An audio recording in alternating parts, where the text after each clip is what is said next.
माताश्री, आज मैंने प्रभु अरिष्टनेमि की सदुपदेश को सुना और ये चिंतन किया कि मैं इस असार संसार को छोड़कर संयम जीवन अंगीकार करूं।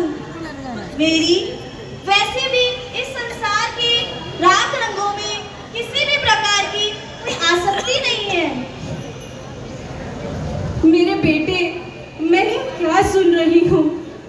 हाँ माताश्री, मैंने ये दृढ़ निश्चय कर लिया कि मुझे संयम जीवन अंगीकार करना है और अपने इसी भाव में आत्मा का कल्याण कर जन्म मरण की बेड़ियों को तोड़ना है।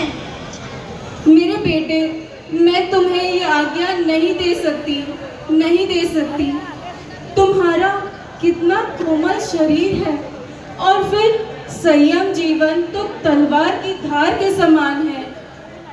माताश्री, आप जिस देह की बात कर रही हैं वह तो नाशवान है, आत्मा अजर अमर है और अब मेरा दृढ़ निश्चय बदलने वाला नहीं। मेरे बेटे, मैं तुम्हारे बिना कैसे रहूंगी? अरे, ये माताश्री को क्या हो गया? कोई है यहाँ पे? जल्दी आइए। माताश्री कहाँ है आप? जल्दी आइए। माताश्री, उठिए आप।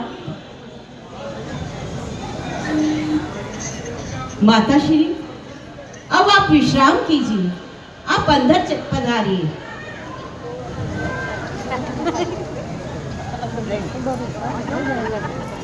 माताश्री की इच्छा थी पुत्र हो गया, पर फिर भी बार बार मूर्छित हो रही है। क्या कारण है? भ्राताश्री, मेरे द्वारा संयम जीवन की आज्ञा मांगने पर माताश्री की यह स्थिति हो गई है। राजकुमार, मेरे प्राणों से प्यारे, मैं तुम पर सब कुछ न्योछावर कर दूंगा, तुम्हारा राजा अभिषेक कर दूंगा। तुम अभी संयम अंगीकार मत करो। हे भ्राता, मनुष्य के जो काम और भोग है उनका कभी ना कभी तो सभी को त्याग करना है। फिर जो कहा गया है शुभस्य शीघ्रम, जो शुभ कार्य है उसमें विलंब क्यों? मैं प्रभु अरिष्टनेमि के चरणों में जाकर उनका सेवक बनकर संयम जीवन अंगीकार करना चाहता हूँ। मेरे भाई, तुम एक दिन के लिए राजलक्ष्मी का उपभोग कर लो। नहीं, ये मेरे लिए संभव नहीं। मेरे कदम जिस आत्म उत्थान की राह पर चल पड़े हैं, अब उनसे वापस लौटना संभव नहीं है। अगर मुझे लक्ष्मी का वरण करना ही है तो मैं मोक्ष लक्ष्मी का वरण करूंगा।